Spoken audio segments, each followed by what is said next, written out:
दोनों मुल्कों में, पाकिस्तान में और इंडिया में, क्रिकेट प्लेयर्स की बहुत अहमियत है, बहुत प्यार किया जाता है। लेकिन 2007 के बाद दोनों मुल्कों के क्रिकेट प्लेयर्स में ज़मीन और आसमान का फ़र्क आ गया। जब हम 92 में वर्ल्ड कप जीते, इमरान खान ने हमें, द ग्रेट इमरान खान ने वर्ल्ड कप जिताया, तो पाकिस्तान की टीम यूं थी। पाकिस्तान की टीम पैसे के लिए नहीं खेलती थी। पाकिस्तान की टीम वो वर्ल्ड कप कैंसर अस्पताल के लिए खेली थी। और फिर चलते रहे, हम इंडिया को हराते रहे। हालात कभी ख़राब होते थे, कभी ठीक होते थे, लेकिन हमने इंडिया को बहुत मारा। 2007 तक हमने इंडिया को काफ़ी फेंटा लगाया। 2007 के बाद ऐसा क्या होता है कि दोनों मुल्कों के प्लेयर्स में एक ज़मीन और आसमान का फ़र्क आ जाता है। हाँ, मैं आपको आगे चल के कुछ पॉइंट बाय पॉइंट बताता हूँ। ये वीडियो पूरी देखिएगा, आपको एग्जैक्ट समझ आ जाएगी कि दोनों के माइंड्स में क्या फ़र्क है। पाकिस्तानी प्लेयर 2007 के बाद जो ये नई लॉट, और या आजकल बड़ा मशहूर है लफ्ज़ नया टोला आया, इनके लिए सबसे इंपॉर्टेंट था पैसा। सबसे इंपॉर्टेंट चीज़ थी इनके लिए पैसा। इंडिया के लिए सबसे इंपॉर्टेंट था पैशन। इंडिया के पास आ गए थे महेंद्र सिंह धोनी, जिन्होंने टीम के अंदर डाल दिया था पैशन। पाकिस्तान के पास थी साजिश, इंडिया के पास थी अपनी यूनिटी। 2009 के कप्तान यूनुस खान के साथ जो हमने किया, मैं पहले भी कह चुका हूँ, एक पूरा 1 घंटे का प्रोग्राम करके तफसीलन आपको उसके सारे किरदारों के बारे में बताऊंगा। पाकिस्तान के प्लेयर्स ने उसके बाद जो अपनी क्रिकेट के साथ बेड़ा कर किया, और इंडियन प्लेयर्स ने अपने आप को जिस तरह उठाया, इसकी कोई मिसाल ही नहीं मिलती। हमारे प्लेयर्स ने पैसे कमाए। हमारे प्लेयर्स की सबसे बड़ी प्रायोरिटी होती है प्लॉट खरीदना, कि हम किसी तरह पैसे कमा के प्लॉट खरीद लें, फलानी जगह इन्वेस्ट कर लें, ढिमकानी जगह इन्वेस्ट कर लें, ज़्यादा से ज़्यादा पैसा इकट्ठा कर लें। इंडियन प्लेयर्स की अब जाके प्रायोरिटी बन चुकी है ट्रॉफीज इकट्ठी करना, मेडल्स इकट्ठे करना, वर्ल्ड कप्स इकट्ठे करना। पाकिस्तानी प्लेयर्स के अंदर मैं आपको गारंटी के साथ कह सकता हूं, आज पूरी पाकिस्तान क्रिकेट टीम के अंदर एक सिंगल प्लेयर के पास अपना शेफ नहीं है, अपना कुक नहीं है, शेफ नहीं है, घर का खाना पकाने वाला नहीं। एक एथलीट का जो शेफ होता है, एक प्लेयर के पास अपना पर्सनल ट्रेनर नहीं है, एक प्लेयर के पास अपना पर्सनल न्यूट्रिशनिस्ट नहीं है। आप कंपीट करना चाहते हैं विराट कोहली को, आप कंपीट करना चाहते हैं रोहित शर्मा को, आप कंपीट करना चाहते हैं महेंद्र सिंह धोनी को, प्रायोरिटीज डिफरेंट है। पाकिस्तानी प्लेयर्स, सबसे बड़ा पाकिस्तानी प्लेयर्स के अंदर एक और मसला है कि ये पढ़ते नहीं है, समझदार नहीं है। पढ़ने का मतलब ये नहीं है कि पढ़े लिखे नहीं है, इंडियन में नहीं है, सीखते नहीं है पाकिस्तानी। अगर आप इन लोगों से पूछ लेना, यकीन से कह सकता हूँ इस वक्त पाकिस्तान टीम के अंदर सवाए शान मसूद के किसी एक प्लेयर को ये नहीं पता कि एक एथलीट को कितनी प्रोटीन, कितने कार्ब्स, कितने फैट्स और क्या क्या माइक्रो न्यूट्रिएंट्स हैं वो चाहिए। किसी को नहीं पता। आप पूछ लें, इनको ये लफ्ज ही नहीं पता, इनको कार्ब्स का मतलब ही नहीं पता। एवर रोटी खा लो, चावल खा लो, सब कुछ खा लो। ये एक बहुत बड़ा डिफरेंस हमारे बाद 2007 के बाद टीमों के अंदर आ गया। फिर पाकिस्तानी प्लेयर्स के अंदर अपने सीनियर्स की रिस्पेक्ट नहीं है। ये एक दूसरे की टांगें खींचते हैं। बंदा जो रिटायर हो जाता है, ये उसकी ऐसे नगमे गाते हैं, ऐसी बुराइयां करते हैं जब वो रिटायर होता है। इंडियन प्लेयर्स ऐसे नहीं है। बहुत कम इंसिडेंट्स मिलेंगे आपको जब एक प्लेयर दूसरे प्लेयर के बारे में इस तरह बात कर रहा होगा। वो इस तरह है 2007 के बाद। और अब हम देख रहे हैं डिफरेंसेस। वो 2007 में भी कप जीते, 2011 में भी जीते, चैंपियंस ट्रॉफी भी जीते, और अब वर्ल्ड कप रोहित शर्मा जीता है। हमारे पास एक इमरान खान के अलावा कोई भी नहीं है। हमारे प्लेयर्स के अंदर ये तक हमारे प्लेयर्स का हाल हो चुका है कि एक हमारा शगुफे प्लेयर ने टीवी पे बैठ के ऑल टाइम अपनी वर्ल्ड 11 बनाई है, और उस वर्ल्ड 11 में उसने इमरान खान को नहीं डाला। आप अंदाजा कर लें, ये लेवल है क्रिकेट का, ये अंडरस्टैंडिंग है उसकी क्रिकेट की। ये एक बात मेरी हमेशा याद रखिएगा, हमेशा इंसान को डेढ़ होशियारी मारती है। हमेशा जो डेढ़ होशियार बंदा होता है ना, उसका वक्त बहुत जल्दी आ जाता है और फिर वक्त चेंज नहीं होता। पाकिस्तानी प्लेयर्स के अंदर ऐसी हॉबीज़ हैं जो इधर मैं आपको कैमरे के ऊपर बयान नहीं कर सकता। वो सारे दुनिया की एथलीट्स में होती हैं, लेकिन इंडियन टीम के प्लेयर्स इतने डाउन टू अर्थ हैं कि आप अंदाज़ा नहीं कर सकते। ये मैं आपको मिसाल दे रहा हूँ। मेरी एक बहुत बड़े इंडियन लेजेंड क्रिकेटर से बात हुई, उनका नाम लेना मुनासिब नहीं है, दुबई में मुलाकात हुई।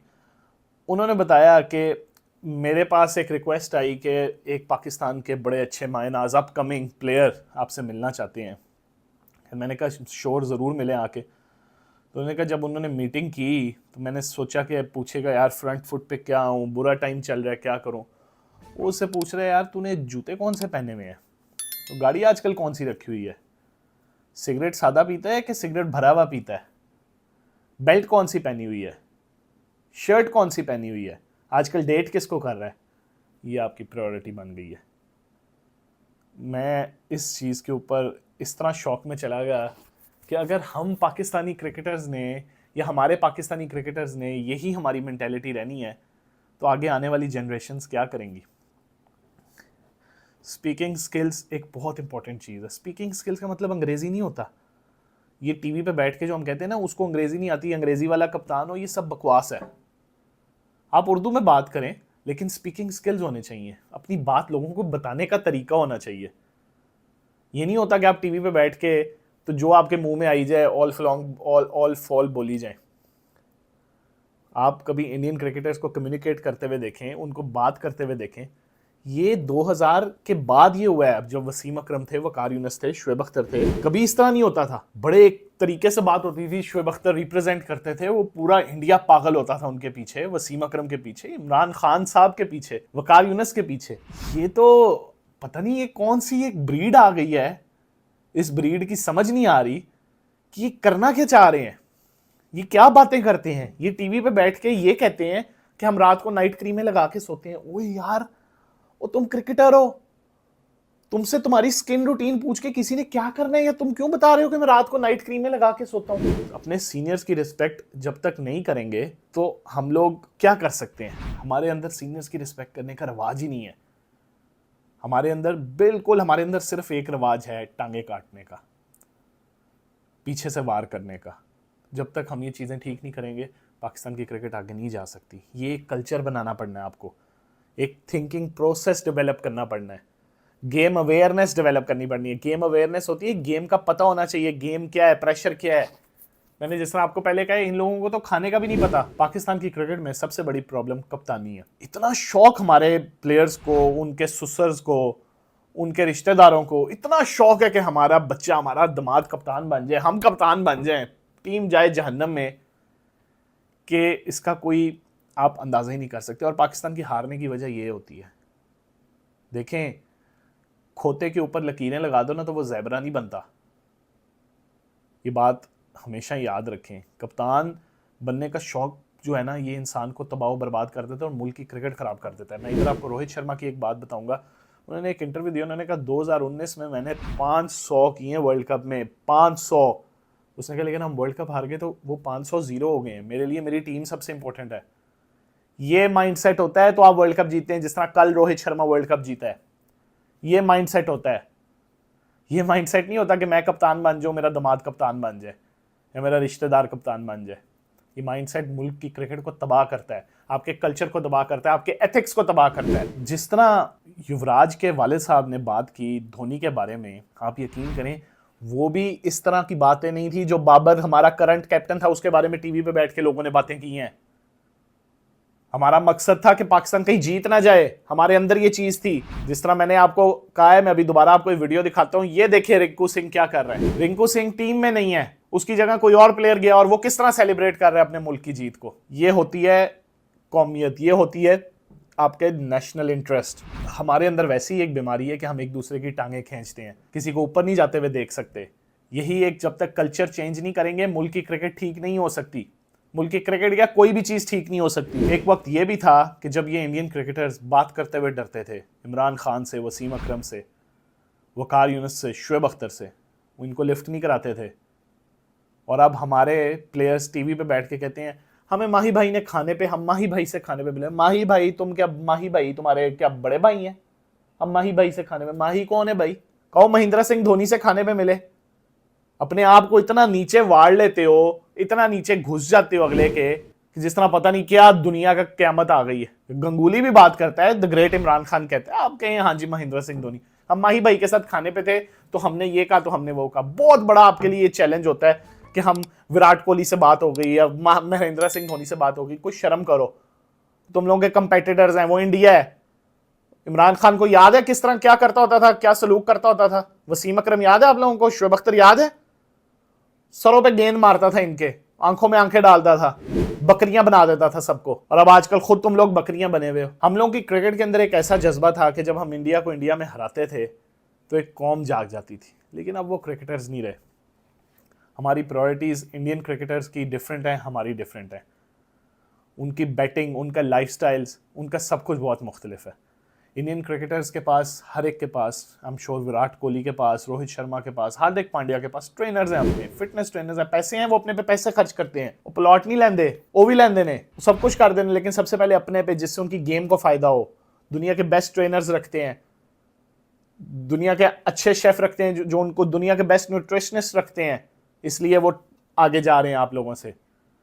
कप्तान की टांगे नहीं खींचते, टीवी पे आके कप्तानी के लालच में वो ये नहीं कहते फलाने को बना दो या फलाने को नहीं बनना चाहिए था। इसलिए ये सबसे बड़ा डिफरेंस है पाकिस्तान और इंडियन क्रिकेट में, और एटीट्यूड का फर्क है। वो ग्राउंड में उतरते हैं, पता लगता है ग्राउंड में उतरे। हम ग्राउंड में जब मुत्तहिद होके नहीं उतर, जब मुत्तहिद होके उतरते हैं 2021 में, जिस तरह बाबर और रिजवान ने जिताया था, नीचे लग गया था इंडिया आपके, वो साल 1.5 साल नीचे लगा रहा है आपके, लेकिन फिर आपकी अंदर से साजिशों ने उनको आपसे फिर ऊपर कर दिया। ये भी मैच आप इस वर्ल्ड कप का भी जीते हुए थे इंडिया से, अगर आप दिल से खोटे ना होते, साफ होते, अगर आपके प्लेयर दिल से खोटे ना होते। जो अक्षर पटेल ने इनिंग्स खेली है, यही बाबर आजम चाह रहा था इमाद वसीम खेलें, लेकिन इमाद वसीम तो स्टार हैं ji, Scotland born star, the great Imad Wasim, जिसने आके पूरा मैच इंडिया का नीचे लगाया। हम एक्सपेक्ट करते हैं कि हम फिर जाके एक टीवी चैनल पर बैठ के और बोल के और फिर कम बैक कर लेंगे, अब नहीं होगा। अब चेयरमैन मोहसिन नकवी काफ़ी सीरियस लग रहे हैं इस चीज़ पे। और दूसरा सबसे बड़ी और सबसे बड़ा जो डिफरेंस पाकिस्तान की क्रिकेट और इंडियन क्रिकेट में अब आ गया है, वो उनकी डोमेस्टिक क्रिकेट में आ गया है। वो जिस पैशन से और जिस एग्रेशन से अपनी डोमेस्टिक क्रिकेट खेलते हैं, और जिस तरह आप पूरा आईपीएल देखें, विराट कोहली अपने से छोटे बच्चों के साथ रहता है, इधर तो आप अंदाज़ा कर सकते हैं कि पाकिस्तान क्रिकेट टीम का प्लेयर जब डोमेस्टिक में जाता है, और फिरौन भी उसके आगे हाथ जोड़ता है कि भाई तू मेरा भी बाप है। वो डोमेस्टिक के लड़के से बात करना पसंद नहीं करता, नंबर तो दूर की बात है, बल्ला तो दूर की बात है, बात करना पसंद नहीं करता। तो इनको वापस, अब खैर काफी हद तक आ जाएंगे, लेकिन ये कल्चर खत्म करना चाहिए। मैं ऐसे डोमेस्टिक के लड़कों को जानता हूं कि बेचारे बात करते हुए घबराते थे कि इंटरनेशनल प्लेयर आ गए, इससे क्या बात करें, क्या पूछें। ये ड्रेसिंग रूम के जाके माहौल खराब करते हैं आपके इंटरनेशनल क्रिकेटर, जो आप बैठ के टीवी पे बातें करते हैं ना, माहौल खराब करते हैं ड्रेसिंग रूम का। डोमेस्टिक क्रिकेट में फूफा इनकी नहीं खत्म हो रही होती। तो ये बेसिक डिफरेंसेस थे। यही डिफरेंस है कि आप सुपर 8 में क्वालिफाई नहीं किए। यही रीजन है कि इंडिया आज वर्ल्ड कप जीत के अपने मुल्क पहुंचेगी 24 घंटे के बाद, और उनका मुल्क जश्न मनाएगा, और हम यहाँ बैठ के इसी तरह ही कुड़ेंगे जब तक हम अपनी चीज़ें सीधी नहीं करते। अपना बहुत ज़्यादा ख्याल रखिएगा। अगले व्लॉग में मुलाकात होती है।